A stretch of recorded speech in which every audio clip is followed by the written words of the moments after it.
সাগর পাড়ে এত পরিমাণে বাতাস যা বলার বাইরে। এর মধ্যে সবাই এসে এখানে ইফতার পার্টি করে। আজকে আমরা সেটা ফেস টু ফেস দেখে নিব এবং আপনাদেরকেও দেখাবো। সাগর পাড়ে ইফতার করে আমরা যেটা ফেস করলাম সেটা আপনাদের মাঝে শেয়ার করবো। এন্ড গাইস, ভিডিওটা কিন্তু সেই ছিল।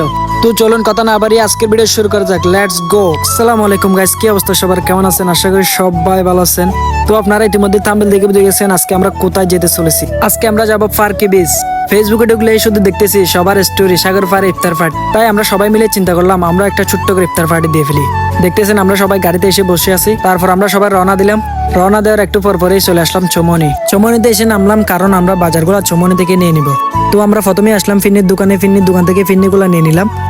তারপর আসলাম তরমুজের দোকানে এসে দোকানদার ভাইকে বললাম একটা লাল থেকে তরমুজ কেটে দিতে, যাতে দেখতে মধুর মতো হয়, রসমালাই। তরমুজের দোকানে এসে আমাদের মধুর কথা মনে পড়ে গেছে। ওই যে দেখেন মধু রসমালাই। আপনাদেরও কি আমাদের মতো মধুর কথা মনে পড়ে গেছে? অবশ্যই কিন্তু কমেন্ট করে বলবেন। তারপর তরমুজের টাকাটা দিয়ে বাকিগুলো ব্যাগ নিলাম। এরপর আমরা চলে আসলাম ঠান্ডার দোকানে। সাগর পাড়ের আবহাওয়া যতই ঠান্ডা হোক না কেন, ঠান্ডা পানি তো আমাদের লাগবে, কারণ ঠান্ডা আবহাওয়া দিয়ে তো আর কলিজা ঠান্ডা করতে পারবো না, যেহেতু আমরা রোজাদার মানুষ। ঠান্ডা পানি আর সবার জন্য কোল্ড ড্রিঙ্কস নিয়ে টাকা দিয়ে মামা বাগিনা চলে আসলাম বিরিয়ানির দোকানে এসে দেখতেছি ওরা দাঁড়াই আছে। আমরা সিএনজিতে করে যাওয়ার সময় ওদেরকে টানেল মোড়ে নামাই দিয়েছিলাম যাতে বিরিয়ানি তাড়াতাড়ি নেয়, কিন্তু ওরা দেখতেছে এখানে এসে বিরিয়ানির ডেক পাহারা দিচ্ছে। ওই কিরে আরেকটা মোবাইল টিপতেছে একদম মনের সুখে।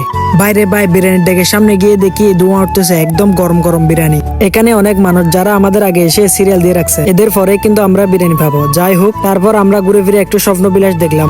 স্বপ্নবিলাস দেখে আমরাও স্বপ্ন চলে গেলাম। তারপর ঘুম থেকে উঠে বিরিয়ানিগুলো নিলাম। বিরিয়ানি নিয়ে হাঁটি পা করে আমরা এখন গাড়ির দিকে চলে যাচ্ছি। ঠিক আছে, কিন্তু আপনারা কি ভাবতেছেন আমরা টাকা দিই না? টাকা কিন্তু আগে ফেট হয়ে গেছে। এটা হচ্ছে আমাদের ড্রাইভার এক নামে পরিচয়, আমার চাচাতো ভাই ফারহাদ। তো আলহামদুলিল্লাহ আমাদের বাজেটের মধ্যে যা কিছু নেওয়ার ছিল সবকিছু ইফতারের জন্য নিয়ে নিলাম। তো আমাদের কাজ হচ্ছে এখন ডাইরেক্ট ফারকি বিচ চলে যাওয়া। সামনে আমাদের জন্য মধু ওয়েট করে আছে। মধুকে আমরা সামনে থেকে নিব। ওই দেখেন মধু চলে আসছে। এটা হচ্ছে আমাদের আদহনান মধুকে আমরা অনেকক্ষণ দাঁড় করে রাখছি, প্রায় 3 ঘন্টা মতন দাঁড় করে রাখছি। মধু মনে মনে আমাদের গালি দিচ্ছে, মুখটা একদম শুকিয়ে গেছে। যাই হোক, কথা না বাড়িয়ে মধুকে আমরা সাইডে করে তুলে নিলাম। তো আমরা গল্প করতে করতে চলে আসলাম ফারকি বিচ। গাড়ি থেকে নামলাম এবং আমার কিউট বোনটাকেও নামাই নিলাম। এটা হচ্ছে আমার কিউট বোন নুসরাত জাহান। মধু হয়ে অন্য হয়ে মধু তো বাদ মারে ফেলি তোরা। তো তারপর আমরা একটু সেলফি বন্দি হলাম। তারপর পরে সবাই কাজ শুরু করেছে, কারণ মাগরিবের টাইম একদম হয়ে গেছে। আমাদের আসতেও অনেক লেট হয়ে গেছে। এখন আমাদের থেকে দৌড়াদৌড়ি করা ছাড়া আর কোনো উপায় নেই। সবাই দেখতেছেন খুব তাড়াতাড়ি করে হাত চালাচ্ছে। তো আমরা তেমন বেশি কিছুর আয়োজন করি নাই, জাস্ট নর্মাল আয়োজন করছি। এখানে আপনার তেমন কিছু আয়োজন করতে হবে না, সাগর পাড়ের বাতাস খেলে পেট ভরে যাবে। এত পরিমাণের বাতাস যা বলার বাইরে। সবাই কাজ করতেছে আর আমি একটু হাওয়া খেয়ে নিলাম। হাওয়া খাওয়া শেষ, কিন্তু আব্দুল হান্নান আপনাদের উদ্দেশ্যে কিছু বলতে চাই মনে হয়। জাস্ট ওয়েট, শোনাচ্ছি। বাইরে এগুলো আর হবে না, এগুলা মধু ছাড়া আর কিছুই চিনে না। দেখতেছেন আমার চাচাতো ভাই ফরহাদ সবাইকে তরমুজ বিলে দিচ্ছে, অন্যদিকে বাঙিনা মুড নিচ্ছে, আর এদিকে নুসরাত চেহারাটা বানানোর মতো করে আছে। ওইদের চেহারাটা দেখতেছে অন্ধকার, কিন্তু ওর পাশে বসে ইমন তিনাগুল কেন দেখাচ্ছে বুঝলাম না।